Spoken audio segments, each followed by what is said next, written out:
Ladies and gentlemen, welcome back to another episode of Hermitcraft Season 6. I hope everybody are doing fan-freaking-tastic. Today we're starting things off down in my mine. I haven't been here in a video in a while. I can't speak today either.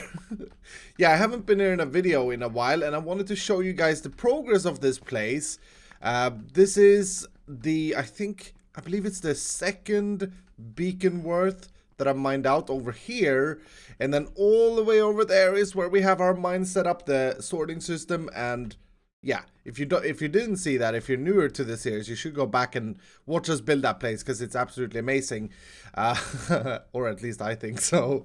But anyway, what I've done here when I've been mining is that I've been splitting the so I start at Y11, right? And then I go down 2 blocks when I'm done before I move the beacon, and I mine out a 2 tall instead of 3 tall gap, and that should expose as much diamonds as possible. Now the reason I'm down here is because during my building of the wither skeleton farm, I have spent again every single diamond. I'm completely, I think I have 2 diamonds to my name, if even that. And I want to make a bunch new pickaxes today. I want to get a lot of stuff done here to begin with, but I need diamonds. Now don't get me wrong, we are going to be selling a lot of the wither skulls, so we're gonna turn them into beacons, and we're gonna sell beacons. That is the plan. But before we can get there, we sort of need a shop and everything, and yeah, I need diamonds. I'm just so broke. So this 2-hour mining session quickly turned into a 3-hour mining session because I was so extremely unlucky. Absolutely ridiculously unlucky. I found no diamonds whatsoever in the first hour, and then in the second I barely found any. Now I've been a little bit more lucky, and in total we are up to 41 diamond ores, which the maximum diamonds you can get if you get lucky is 4 from any given diamond ore. And I know I'm throwing away smooth stone. I've collected like 10 shulker boxes of the stuff I want, so now I'm throwing away the rest. The main time sink for this though at the moment is the fact that I have no backup pickaxes. So every time Silky and Ripperoni number 2 runs out, I have to head back to the Guardian farm and repair them. The XP farm that we have over here at the mine, the spider farm, is simply too slow, and it's quicker to go back all the way through the nether, all the way to the Guardian farm, and repair the pickaxes. Now, I've been sitting here thinking, and there are 2 things that we can do to solve this issue. One thing would be to find a double or preferably a triple spawner around the area, like super close to this place, and build another XP farm. But then we have to find a triple spawner, and that's easier said than done, because I honestly don't think that a double one is going to do the trick either. I think it's going to be a little bit too slow. The second idea is, of course, to go back to how I had my tools in the past, but overdo it. So instead of just having 1 pickaxe, I would maybe have 10 silk touch pickaxes and 10 fortune pickaxes, and that way I can stay in the mine for a very long time. And then when I do go back to the Guardian farm, which is a quick XP farm, to mend it, I put mending on everything, and yeah, by doing that I would probably be pretty efficient, because standing there and repairing is a quick task as long as you have the pickaxes. So I think that option is better. Now the main problem with that is the reason I don't have any backup pickaxes at the moment is because of the wither skeleton farm. For those of you who didn't join the streams and stuff, I died like 3 times, and I think I lost a total of 5 pickaxes or something stupid. So in terms of backup tools, I still have some shovels, but that's about it. I do have an axe and 2 pair of trousers as well, but I think it's time that we do that. So I'm gonna continue mining until I need to go back and repair, but I'm gonna do this in a special way. Instead of just crafting pickaxes, because that would cost us diamonds, which we don't have, or we're very poor at anyway. Instead of doing that, I got another idea that includes our lab a little bit, our laboratory. Alright, so back in the lab, I gotta say this place is looking, or starting to look, so good. I'm really digging it. So my plan, guys, is to use villagers to get pickaxes. There's one villager that looks like this, who's not an armor but a toolsmith. And I just realized that these villagers that looks like this, they're pretty valuable to us. Oops. They're pretty valuable to us because they sell emeralds for coal, and that may not seem like a good trade, but now that we have the wither skeleton farm, I have a ridiculous amount of coal, so I may want to save a few of these. But yeah, as you can see, this guy is fully unlocked, and he actually trades the diamond chest plate. These villagers are a little bit forgotten about. The one I want though is the guy called Toolsmith. From him, let's dump this guy. From him you can buy diamond pickaxes if you get lucky, or iron pickaxes. We want one with a diamond pickaxe. And they're enchanted. The best one you can get, if I remember correctly, is efficiency 3, unbreaking 3, and silk touch. If we can get a villager like that, I can literally buy pickaxes for potatoes and carrots, right? Which I have a mega farm for. And so I could get myself like 20 pickaxes. We may even be able to sell them. And in addition to that, enchanting them with mending is easy because I have a mending villager here. And efficiency 5 I think I have as well for 28. So I can easily upgrade the pickaxes. I just need to find a villager. Now, I've been breeding up some villagers here as well. So I'm going to go through all these and probably have to breed up a few more before I find one that I like. But I'm going to do this on a stream. So if you missed it, make sure that you don't miss the next one. Go twitch.tv/Escal85. Click the little heart to follow me, turn on notifications in case you don't want to miss it. And if you want to see what we did in the upcoming stream, then go and check the VOD of my Twitch channel and you will be able to see the whole stream. Take a look at this tunnel, guys. Oh my goodness, I'm so happy with this. So we did the stream and it was great times. Again, if you do want to see the actual footage, you can always check the VOD on Twitch. But we created this entrance to the place, and this nether portal actually leads back to my ghast, so I can now travel from my base to the lab super simply through the nether. We have done a lot of work as well. I'm gonna try and run over the quick things with you guys. So we installed a switch for farming mode. So right now it's in farming mode, meaning that the villagers will be farming. And if we pull it down, we activate the village up there, and it's breeding mode basically. I also went ahead and fixed the god machine here. So now, whenever we have no villagers in at the moment, we install this lamp so we can see that there's no villager there. And because it's in farming mode, it's not going to get any villagers at the moment. But to give you guys an example, if I were to request a village, I fixed it so that the minecarts are now actually being recycled. So I push this button again, and that would be killing the villager, and the minecart gets recycled. And the way I did this, for those of you who are interested, is we have this emerald city over here, but instead of dropping them straight into lava with the minecart, I have it onto a detector rail, and then an activator rail that's always powered by this torch. And the villager, this detector rail powers this block, which is placed on a piston. If I can grab it. Ah, crap. I'll get a new block here. Boop, like that. So this piston extends a solid block, which is important because this only ejects onto solid blocks, right? So the villager will end up here, and because of this detector rail, I have it set to a 4-tick repeater. This opens up and they fall down to Emerald City down there. And then the minecart gets pushed into that cactus, which breaks it, puts it back into that hopper, and that hopper I chained all the way back to the minecart system inside the god machine. And in addition to all of that, I also, because we had to wait for villagers to breed to find the toolsmiths, I also went ahead and changed this a little bit. So now this separates babies from adults, and this is actually a super simple way of doing it. I have the babies being pushed into this stream, and because they're only 1 block tall, they're not going to be swimming up, but when they grow up, they swim up and they're pushed over here, and they land on this tripwire, which is connected to that light you saw over there, telling us whether or not there's a villager in here. And again, we tested this over a long period of time, and it was working out great. Now, we didn't manage to find a super toolsmith during the stream, but I AFK'd overnight and had some villagers to go through, one of which, I can't remember, this is the guy we found on the stream. Yeah, efficiency 2, silk touch, and unbreaking 2. I think it's this guy that I found. Yes, efficiency 3 and unbreaking 3 for 14 emeralds. I think these span from 12 to 16, so 14 is decent.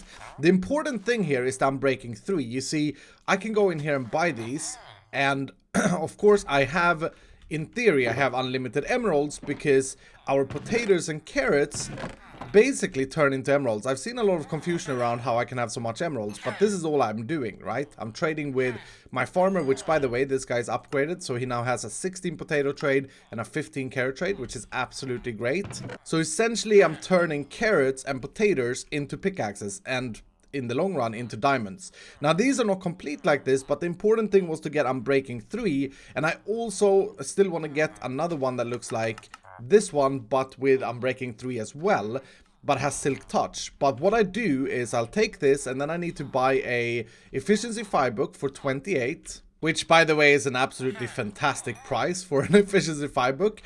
And now I can choose if I want to go Fortune 3. I think I have a better Fortune 3. Yeah, Fortune 3 for 30, or Silk Touch. And when I have all my books, I just put Efficiency 5 on the pickaxes. This is why it doesn't matter that they have Efficiency 3, because we can't get any better anyway. So that goes in first. And then I choose whether or not I want Silk Touch or Fortune 3. I can do both. And of course, we make sure to put Mending on all of them as well. And that, ladies and gentlemen, is 4 brand new pickaxes without paying a single diamond for them. And essentially, even though it ended up costing a bit of emeralds per pickaxe, it's essentially just potato and carrots. This is so brilliant. And I mean, when mining, this is going to be so very helpful. Now, with all of these pickaxes, I'm super happy with that and the progress we made in the lab today. Now, one thing remains from the resource gathering, and that is breaking down the diamond ore we found. I did break down 4 of these on stream because I needed to do some purchases in town. But yeah, this is hopefully going to generate a few diamonds for us. We got just over a stack. That was... Is that less than half 100 of 148? 70... it's about half that. But with all of this said and done, I am now going to head back to the G-Team base, because we also have to do some work over there. As you guys know, we did the trapped cake last episode. Thank you guys so much for the feedback and support in that video. You guys had some great ideas, and some of them I really like. Some of them are very hard to implement. One thing that I came up with is something involving Curse of Binding. And luckily, I did get a villager with Curse of Binding. So, speaking about villagers, I'm going to go ahead and buy a few Curse of Binding books. 4? Is that going to be enough? Oh. Ah, crap. I made a mistake. I made boo-boos. There we go. 4 books of Curse of Binding. I think that's going to be enough. 1 diamond for 6 stacks. That's a pretty good price, Mumbo. Right, put it down, shear it. Okay, there we go. Then break it. This is still a thing. Right. Yes. That's the plan. To make it so that these are equipped onto the player in one of the vaults. However, I just realized that if they're wearing a hat already, I don't think it's gonna work. Right? Let's try this out and see what happens. I'm wearing a hat. Ah, it doesn't work. Okay, so this will probably not be super efficient, but it's maybe a thing I'll do anyway. I have come up with a little bit of an idea for this room. I want them all to be different, by the way, and I want them to be different difficulties. What about... Yes, okay. So we have the shutters. The lever is closed by default. We can make it so that we have trenches in the ceiling opening up and pouring down lava. So with all the pistons installed, we're not going to have any on the back here because this is the door circuit. But with all the pistons installed, that's how it looks. So now all we got to do is put lava there. And I'm wondering if I should... You see, if we just put lava on top here, the lava is going to drip through. I think I should try and get it to be 2 layers thick and then put the lava on top. The only problem with that is that it will take a little bit longer for the lava to drop down. But I really don't want them to see... Well, it doesn't really matter if they see that there's lava on top. They still have to pull the lever. Oh, someone is eating next to me. Hello? You see her inspecting. Oh, he's giving us lava. Nice. Sweet. That's really good. Thank you, dude. Thank you. Okay, all lava buckets are in place. And I gotta say, you know, there's no question about what's gonna happen to you in this room. Let's try it out, though. So they do that. Then they're gonna run over here, open the chest, and then get out, which is quite simple when you know where that... Oh, that looks amazing. It's quite simple to do when you know where that chest is, but I wonder if we can make that a little bit trickier for them. Maybe add... Oh, we could just add multiple chests. Yeah, this is going to be a lot trickier, and then in each of these chests, I've added an end rod. All a chest but one that has the actual vault key. I'm not going to show you guys which. Okay, so I definitely believe that this trap is doable without losing a life, which I think is good, you know? I think that's honestly good sports, that they should be able to beat these things if they're good at Minecraft, if they're clever and quick without dying. They will understand that it's lava from the ceiling, which I think is a good thing. And yeah, they won't have a lot of time to search through all of these chests to find out which one has the correct vault key. As you can see, it's gonna be pretty hectic. Exciting. For the last and final room, we're also going to remove the shutters, so the lever in the middle is a no-go. And I'm thinking about having item frames as the trigger, and we can have 3 different item frames with 1 correct vault key in either side. Now, the reason this is a good idea to trigger a trap is because obviously we can take the signal from an item frame using a comparator.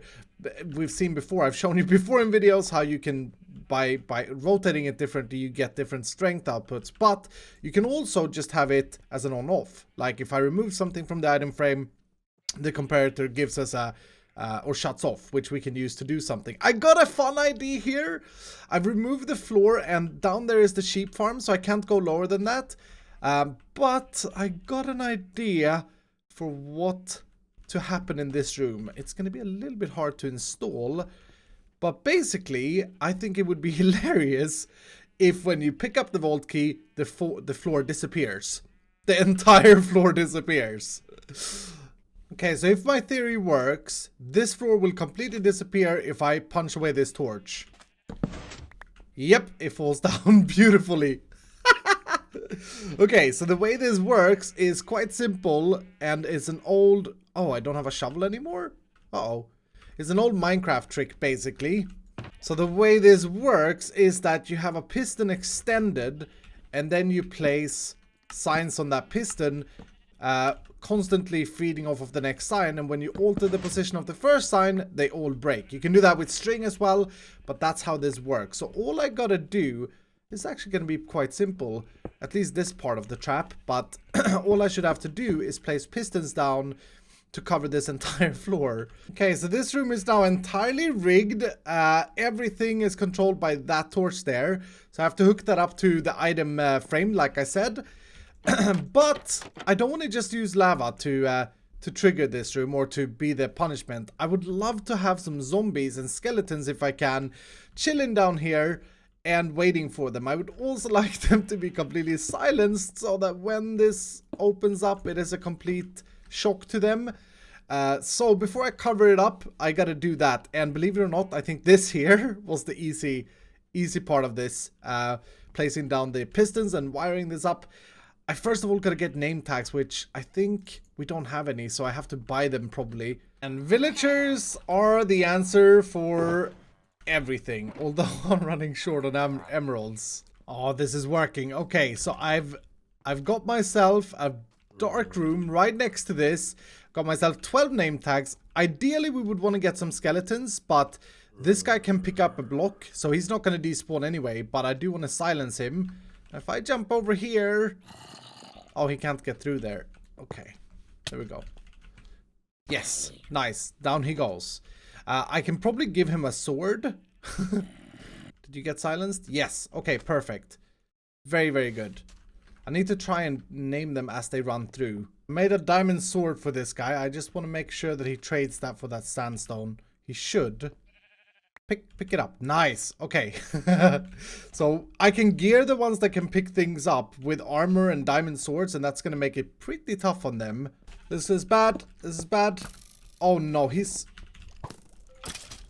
Oh, come on, man. He killed the zombie. I just wasted a freaking name tag. End time. Oh, that is so frustrating.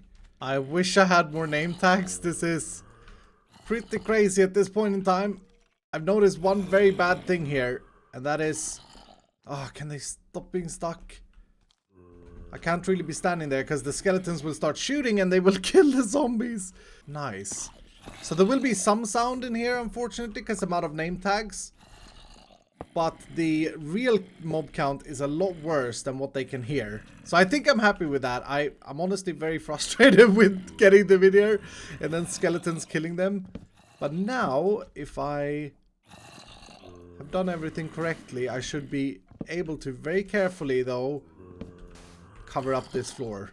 Okay, I wired this up, and it's very scary to wire it up because I can't unpower these pistons, and I can't try it out, but here we go. I think this is what this room is gonna be. Now, it does ruin the immersion a little bit, the fact that there is the zombie sound constantly, but honestly I don't think that matters. I think that just makes them a little bit more aware. So they walk in and they have to get the key. The only way to get the key is to break the item frame or to break the key from the item frame, and the floor will fall in.